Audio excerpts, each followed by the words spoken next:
If you play Smash, you've heard the news. Byleth is our 5th and final character of Fighter Pass 1. Fire Emblem fans rejoiced. Everyone else, well, it's complicated. The time has finally come. I knew that one of the new characters would have been a Fire Emblem character, whether it was in the first or second pack, but I never expected to see this magnitude of a negative reaction to any new character announcement. Byleth's North American reveal trailer currently sits at 128,000 likes to 71,000 dislikes. And since the reveal hovered around a 60-40 like to dislike ratio, which was unprecedented at the time. There are multiple factors that played into this, and I witnessed a lot of them because I spent a lot of time that day on Discord and the Twatter, and a lot of it was pretty funny to be honest. So here's a rundown of what I saw, as well as my own hot takes on the uproar. Number 1. People were expecting more franchises to be represented in Smash Bros. The first 4 DLC characters we got were all from franchises that were not only new to Smash, but were all third-party characters that Nintendo doesn't own. If we disregard Piranha Plant since it was free, Byleth is the odd one out in the DLC roster. I will admit, after E3 2019, when the Dragon Quest Hero and Banjo were confirmed, I went and bought the Fighter Pass thinking the same thing, that we could be getting all unique characters. Not only that, during the 2018 Game Awards, Reggie Fils-Aimé said, quote, "There are going to be characters that are new to the series, just like Joker from Persona 5, characters you would not anticipate to be in Super Smash Bros. Ultimate."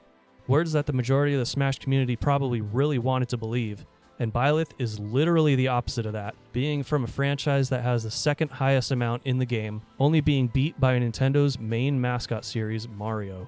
Obviously, this was stated a long time before Byleth's reveal, but was this false advertising? Not really. He didn't specifically say all of them would be new to Smash, but a lot of people took it to heart that new representatives would be focused on throughout this cycle. Expectations were way too high. However, not keeping one's expectations in check and riding the hype train is irresponsible, and you only have yourself to blame if you find yourself in this situation. There are also some really bad arguments about representation, but don't worry. We'll get to that later. Number 2. The character is an in-game advertisement. Yes, it could be argued that every character or guest character is an advertisement for their own series, but this is a unique situation. Remember what happened back in the Smash 4 days when Corrin was announced as a DLC fighter? A lot of people were confused because it came out of nowhere at the same time Nintendo was conducting a Smash ballot where players could anonymously request or vote for which characters they wanted to see in Smash going forward. Turns out this was obviously, and I mean very obviously, a marketing ploy to advertise the then upcoming release of Fire Emblem Fates. Corrin was, and still is, the only character to be added in Smash before their featured game even came out. The backlash was not very substantial compared to current events, however, as they also announced Cloud fucking Strife prior to this, and Bayonetta, the winner of the Smash ballot at the same time. Byleth is Corrin 2.0. Sort of. Three Houses is already out at least, but it still got Corrin trending on the Twatter. The direct in which they were shown off also just so happened to coincide with the reveal of Three Houses DLC. Byleth is another advertisement character. For DLC. Sort of. And you already paid for it. Which brings me to number 3. People who bought the Fighter Pass early feel... I have to admit that I did feel a bit let down, even though I knew one of the characters would be from Fire Emblem. I will fully admit that feeling let down was something I brought upon myself. You shouldn't pre-order games. You really shouldn't pre-order DLC, but I did it anyway to save a bit of money from buying them separately. I can't say whether or not Nintendo knew this kind of backlash would happen, but if they did, this comes off as a very cynical business move. Hey, we know a lot of people are tired of Fire Emblem and Smash, so let's trick them into supporting it anyway. Again, there's no way to confirm this without hearing it from the horse's mouth, but there's really no one to blame but ourselves for buying DLC before it came out. But this just feels kind of scummy, you know? Number 4. They tried to placate the anti-sword character sentiment. It's true, there are too many swords. However, this isn't really Smash Bros' fault here. Most games with medieval-inspired weaponry feature a sword wielder as the main character to the point where it's gotta be an established trope. Kind of a nitpick, but it's there. They mentioned this in Byleth's reveal trailer and show off the different weapons they can use for their moveset. But does this really matter? Byleth still uses a sword by default, and the rest of their moves look functionally ripped off of other characters' moves all mashed into one. We'll have to wait and see how it turns out in practice, but their moveset is really unimpressive and uninspired, despite the potential all the weapons had. The only exception is the up special. This is all really subjective and probably the weakest contributing factor to the backlash, but it's still there. And I'll go over my own personal gripes about gameplay later too. Number 5. Representation.